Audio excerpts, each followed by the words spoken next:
Guys, isa pa nga sa paborito talaga ng mga batang Pinoy noon, no?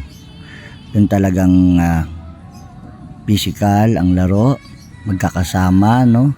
Ito nga yung tinatawag natin na tanching toys. Guys, kung saan noon, nilalagyan niya ng tanso, nilalagyan niya ng alambre, nilalagyan ng tamtax, basta nilalagyan siya ng pabigat.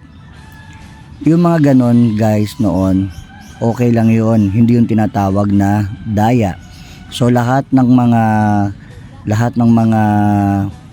naglalaro niyan, nilalagyan talaga nila ng pabigat yung kanilang mga pamato para pagka ibinato doon sa mga taya o mga laruang pang tanching toys doon sa square, is talaga namang magtatalsikan para maging kanila. Ganun ang laro niyan, no? Ang mga kasali ay may mga pamato na mayroong mga pabigat. Strategy kasi yan, guys, na ang pamato ng mga kalahok is mabibigat para yung mga taya tumalsik palabas doon sa square. Ayan, at talaga namang napakasayang laruin yan, guys.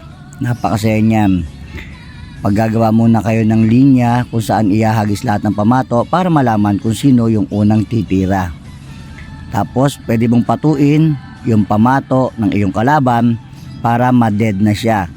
Paunti ng paunti hanggang sa maubos ang kalaro mo o ang mga kasali at mapunta sa iyo lahat ng mga laruang nasa loob ng square na pinaglalagyan ng mga taya.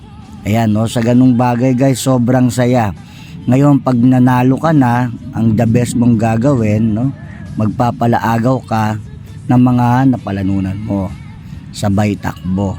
Guys, ganun lang, ganun kasimple ang mga batang Pinoy noon at talagang masasaya. So muli po, maraming salamat sa tumatangkilik sa aking mga Balik Tanaw Collection. Muli po, Luis Serrano, Balik Tanaw Collection, Tanching Toys.